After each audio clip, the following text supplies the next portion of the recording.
Machiavelli was right about power, but modern psychology adds something he never knew: the psychology of becoming impossible to ignore. What Machiavelli, Stoicism, and modern science actually teach about respect. Some people enter a room and appear to change its atmosphere without raising their voice. Others work harder, speak more frequently, and make themselves constantly available, yet still feel overlooked.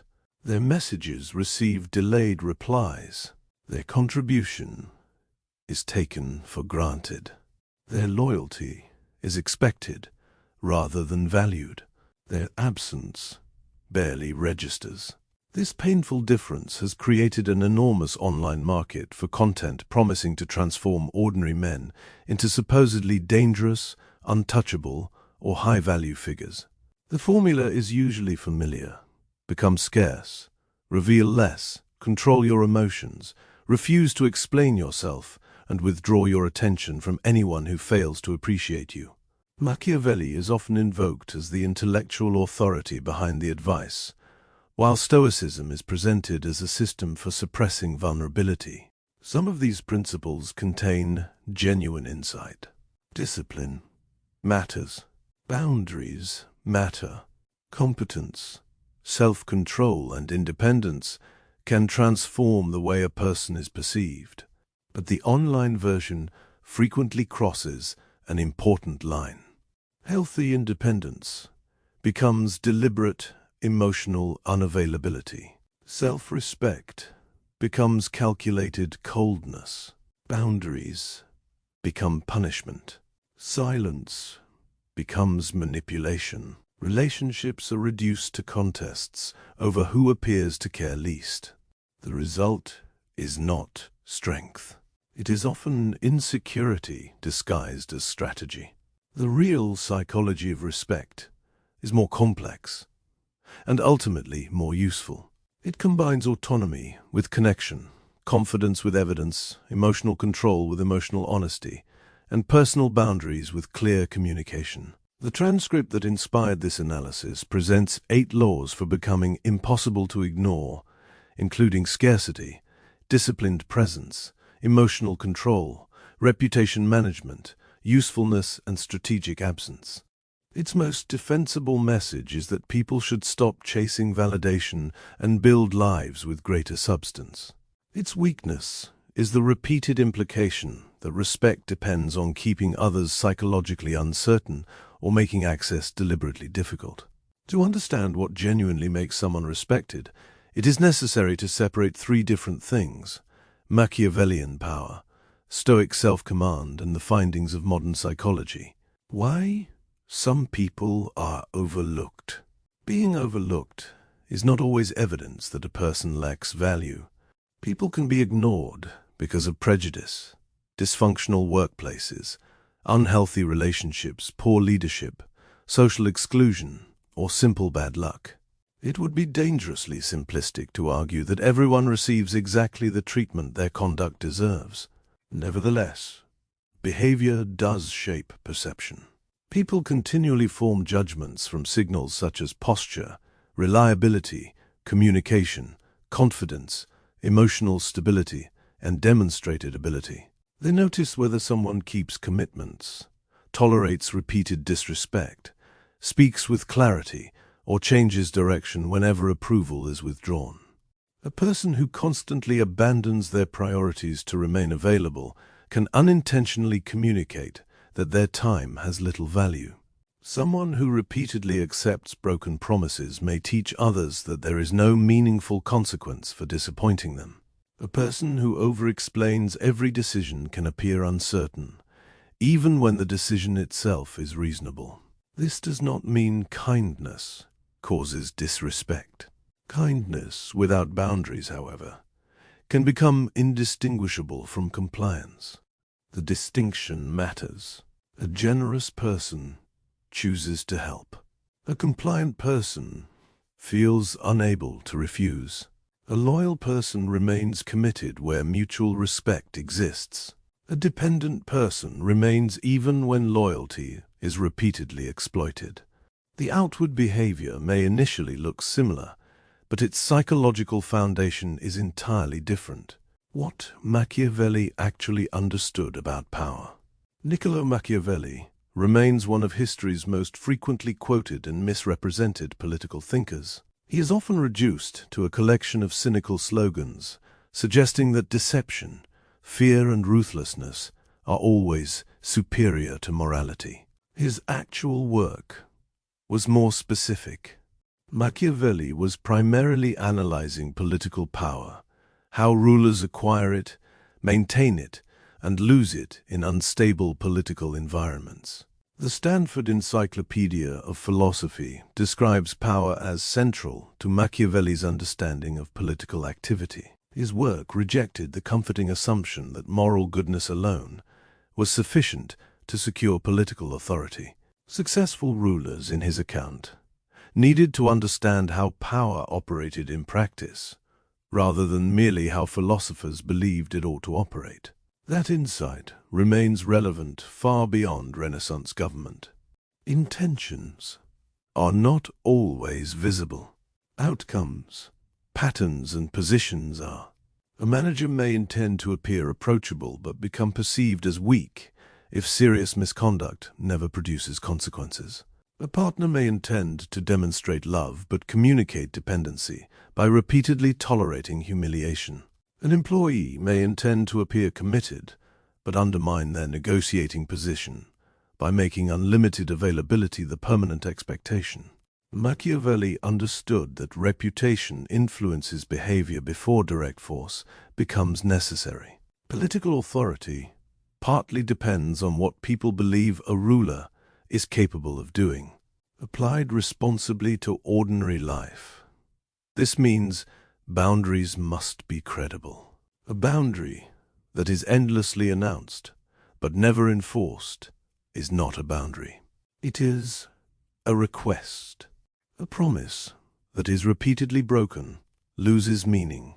A standard that disappears whenever someone attractive, powerful, or emotionally significant challenges it was never firmly established. However, Machiavelli's framework cannot simply be transferred from political survival to friendship, romance, and family life.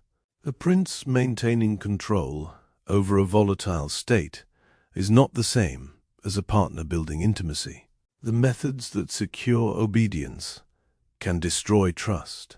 Fear may influence behavior, but it does not create secure attachment, genuine loyalty, or emotional safety.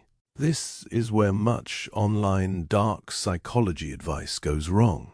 It applies a theory of political control to relationships that require cooperation. Scarcity can increase attention, but it can also destroy trust. One of the transcript's central claims is that availability reduces value while scarcity increases it. There is some psychological and commercial evidence behind the broader scarcity principle. Research in consumer psychology has repeatedly found that perceived scarcity can increase attention, urgency, and perceived desirability under certain conditions. People may interpret restricted availability as evidence that something is popular, exclusive, or valuable. But people are not products. Even within marketing, scarcity does not work automatically. Researchers found that scarcity appeals can provoke suspicion when audiences perceive them as manipulative or deceptive.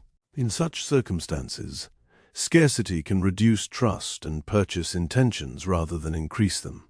The same distinction applies to human relationships. There is a major difference between having a full life and manufacturing distance. Someone becomes naturally less available when they have responsibilities, goals, friendships, interests, and standards. Their time is limited because their life contains meaningful commitments. Manufactured scarcity is different. It involves delaying replies purely to trigger anxiety, withdrawing affection to gain leverage, or disappearing so another person becomes frightened of losing access. The first can produce respect. The second creates instability. Healthy scarcity is a consequence of purpose. Manipulative scarcity is a performance designed to control someone else's emotional state. A person with genuine self-respect does not need to answer every message immediately, nor do they need to stare at a clock to ensure they wait exactly 3 hours before responding. They reply when practical and appropriate, not when anxiety commands them, and not according to an artificial script. Stoicism is not emotional numbness. Stoicism is another philosophy routinely distorted by modern self-improvement culture. The popular caricature presents the Stoic as a man who feels nothing, reveals nothing, and remains emotionally inaccessible. Anger, sadness, and fear are treated as evidence of weakness. Silence is glorified, while vulnerability is portrayed as surrender. Ancient Stoicism was not a project of becoming emotionally dead. It was concerned with judgment, virtue, reason, and the distinction between what a person can and cannot control. The Stoic objective was not to erase every feeling, but to prevent uncontrolled passions and false judgments from governing conduct. That is closer to emotional regulation than emotional suppression. Emotional regulation involves noticing an emotional response, understanding it, and deciding how to act. Suppression involves attempting to conceal or push down the emotion after it has already arisen. The difference is substantial. A regulated person may feel furious, but decide not to send a destructive message. They may feel rejected, but refuse to abandon their dignity. They may feel anxious, but continue acting according to evidence rather than panic. A suppressive person tries to convince themselves and everyone else that the emotion does not exist. Research has repeatedly associated habitual emotional suppression with social costs. An influential study found that suppression predicted less social support, reduced closeness, and lower social satisfaction. Other research has associated greater suppression with worse relationships, less positive emotion, and poorer quality of life. This makes sense. Intimacy requires some emotional visibility. A person who never expresses fear, affection, uncertainty, or disappointment may appear controlled, but they may also become impossible to know. The strongest version of Stoicism is therefore not feel nothing. It is feel fully, judge carefully, and act deliberately. The difference between boundaries and punishment. The transcript correctly identifies boundaries as essential. It also repeatedly suggests that disrespect should lead to reduced access. That principle can be healthy. When someone repeatedly lies, insults, manipulates, or exploits, continuing to provide unlimited access may reinforce the conduct. Distance can be necessary. In severe circumstances, ending contact may be the safest and most rational response. The problem arises when distance becomes a substitute for communication.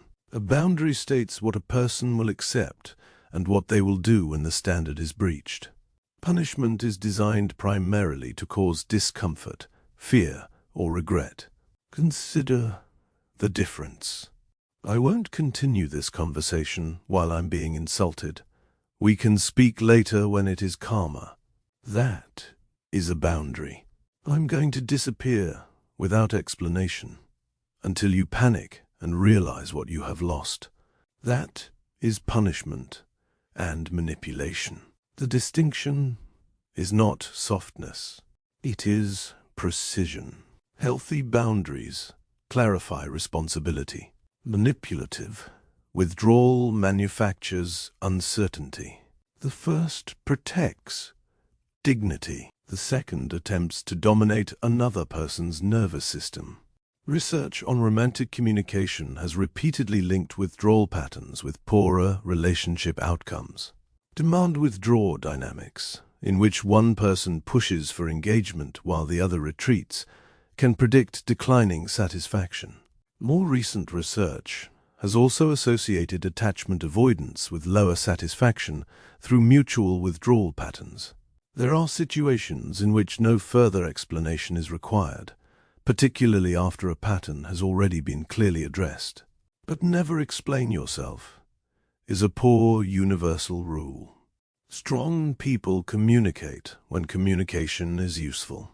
They stop communicating when the evidence shows that further discussion will only recycle the same dysfunction. Real confidence is built from evidence. One of the transcript's strongest observations is that confidence without evidence becomes theatre. Confidence is not merely a tone of voice, posture, or social media identity. Stable confidence usually emerges from repeated experiences of effective action. Psychologist Albert Bandura's theory of self-efficacy emphasized belief in one's capacity to perform the actions required in a situation. Successful performance, often called mastery experience, is one of the most important foundations of that belief.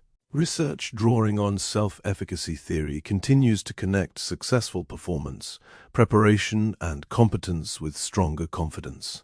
This explains why slogans are insufficient. Calling oneself powerful does not create power. Announcing discipline does not create discipline.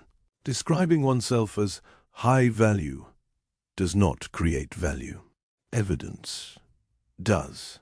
The evidence may include keeping promises that nobody else monitors, completing difficult work despite boredom, developing a genuinely useful skill, improving physical health, saving money consistently, communicating clearly under pressure, leaving an exploitative situation, admitting an error without collapsing into shame, resisting an impulse that would damage long-term goals. Each experience adds to an internal record. Over time, a person no longer needs to perform confidence aggressively because they possess proof of their capacity. They have endured discomfort before. They have solved hard problems. They have recovered from rejection. They have acted effectively when frightened. That produces a quieter and more credible form of self-belief. Why competence creates psychological weight?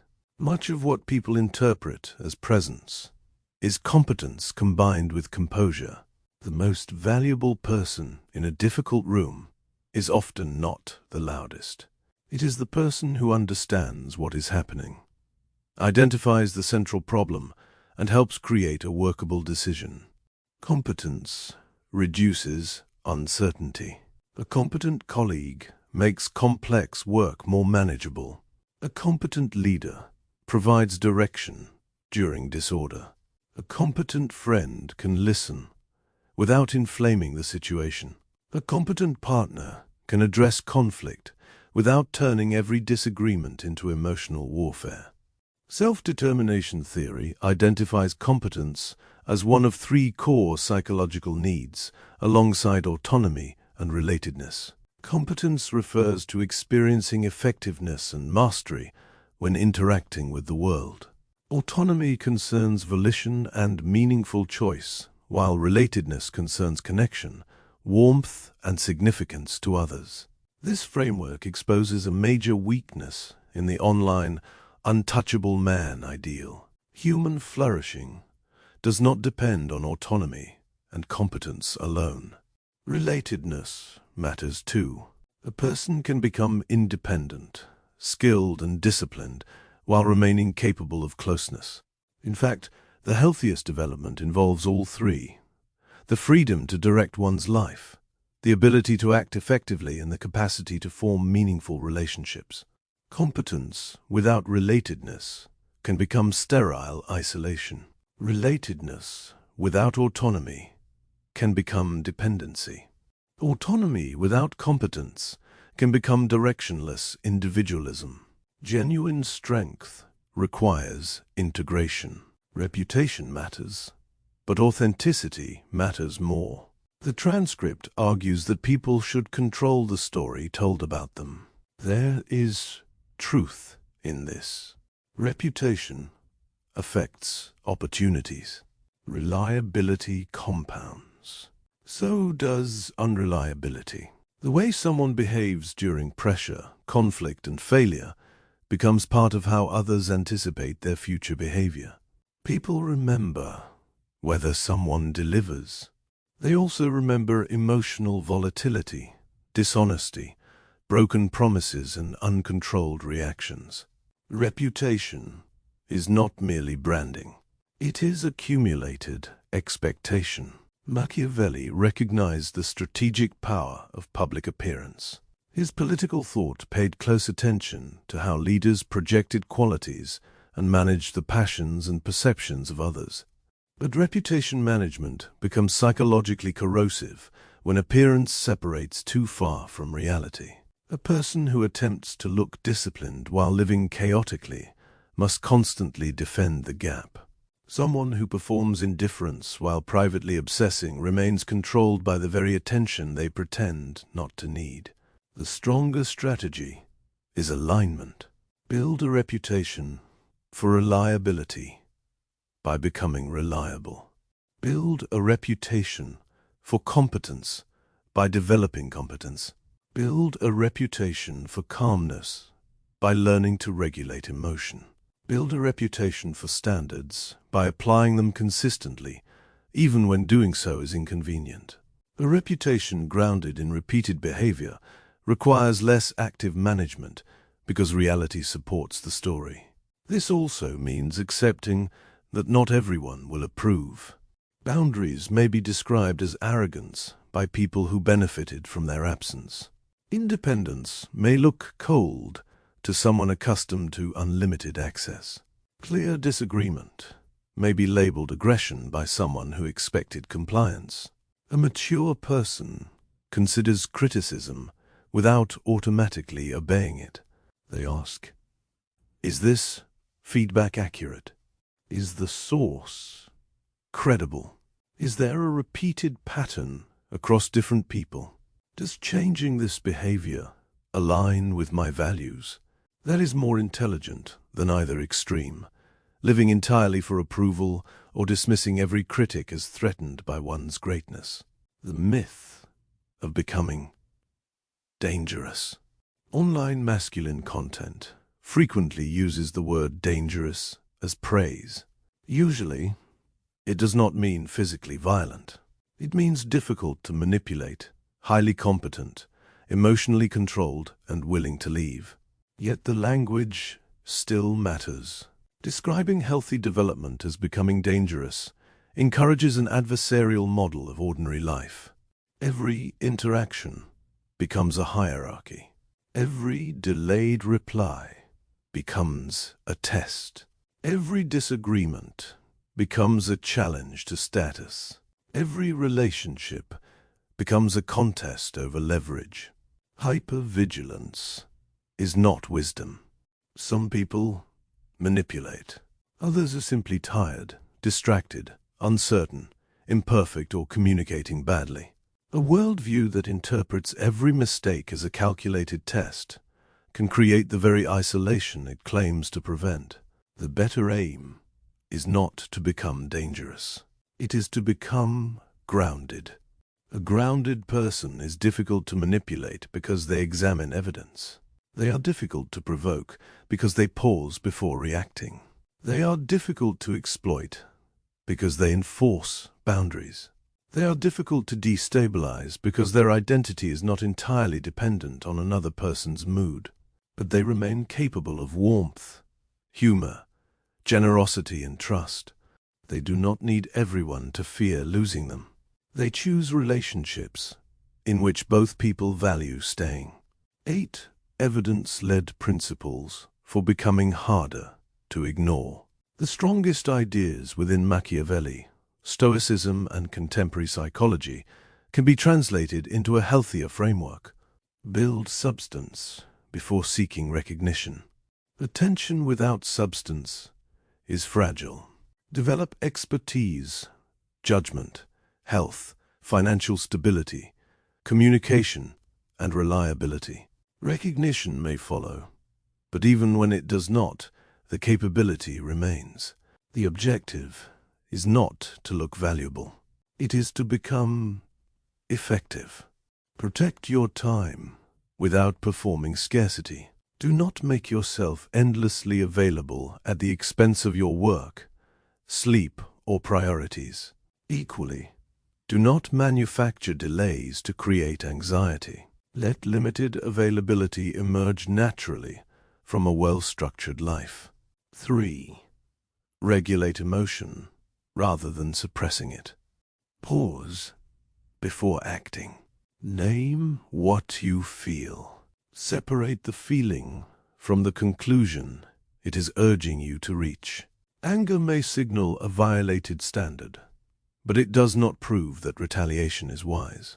Anxiety may signal uncertainty, but it does not prove catastrophe. Desire may be powerful without deserving control over the decision. 4. Communicate boundaries once, then enforce them. Avoid endless speeches. State the issue clearly. Explain the consequence where appropriate and follow through. If the behavior continues, reduce or end access without using distance as theater. 5. Build confidence through mastery. Choose difficult but achievable commitments. Complete them repeatedly. Confidence grows more reliably from evidence than affirmation. Each completed task becomes proof that your actions are not controlled entirely by mood. 6. Become useful without becoming exploitable. Develop the ability to solve valuable problems. Bring clarity, preparation, and judgment, but distinguish contribution from rescue. Helping others should not require repeatedly sacrificing your well-being to people who refuse responsibility. Choose connection. Choose connection without dependency. Relatedness is not weakness. Secure relationships support well-being, resilience, and growth. The objective is not to need nobody. It is to form bonds in which affection does not require self-abandonment and independence does not require emotional disappearance. 8. Let your absence be a decision, not a weapon. Sometimes leaving is necessary. Leave, because the evidence demonstrates that remaining is harmful or incompatible with your values, not because you hope silence will force someone to chase you. When absence is used to manipulate, the other person still controls the objective. When absence follows a completed decision, attention returns to the future. What actually makes a person high value? The term high value is often attached to status symbols, money, appearance, popularity, sexual options, or social dominance. These may affect how people are initially perceived, but they provide an incomplete and sometimes deceptive measure. A more credible definition includes reliability. Do your words predict your actions? Competence. Can you solve meaningful problems? Emotional stability. Can you experience pressure without making everyone else absorb it? Autonomy. Can you make decisions without requiring constant approval? Relatedness. Can you form close bonds without controlling or consuming others? Integrity. Do your standards survive when dishonesty would be easier? Discernment. Can you distinguish a mistake from a pattern and criticism from manipulation? Courage. Can you act despite fear, rejection, or uncertainty? Adaptability. Can you update your beliefs when the evidence changes? Self-respect. Can you refuse treatment that repeatedly diminishes you? These traits create something deeper than social mystique. They create trust, and trust is one of the most powerful forms of human value. The final verdict. The viral psychology of becoming impossible to ignore succeeds because it speaks to a genuine wound. Many people know what it feels like to be taken for granted. They have overgiven, over-explained, and remained available to people who offered little in return. They have confused patience with the absence of consequences. They have allowed another person's attention to determine the emotional quality of the day. The answer is not to become colder than everyone else. It is to become less governable by fear. Build a life that does not collapse when one person withdraws approval. Develop skills that make your confidence evidence-based. Learn to tolerate solitude without romanticizing isolation. Communicate directly. Enforce standards. Leave situations that repeatedly require self-betrayal. But do not mistake emotional unavailability for power. Modern psychology suggests that healthy functioning depends not only on autonomy and competence, but also on relatedness. Emotional suppression can weaken closeness. Withdrawal can damage satisfaction. Artificial scarcity can create suspicion rather than respect. Machiavelli was right that intentions alone do not determine how power operates. Stoicism was right that judgment must govern impulse. Modern psychology adds the missing element. People flourish through both self-command and meaningful connection. The most respected person is therefore not always the rarest, coldest, or most mysterious. It is often the person whose conduct is coherent. They do not chase everyone, but they do not play games. They do not reveal everything, but they do not hide behind a mask. They do not tolerate repeated disrespect, but they do not manufacture fear. They can stand alone without treating closeness as weakness. Their words carry weight because their behavior supports them. Their boundaries matter because they enforce them. Their calmness feels credible because it has been tested. Their confidence does not depend on pretending to be untouchable.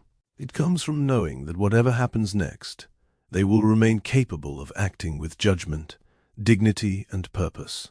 That is not the psychology of becoming dangerous.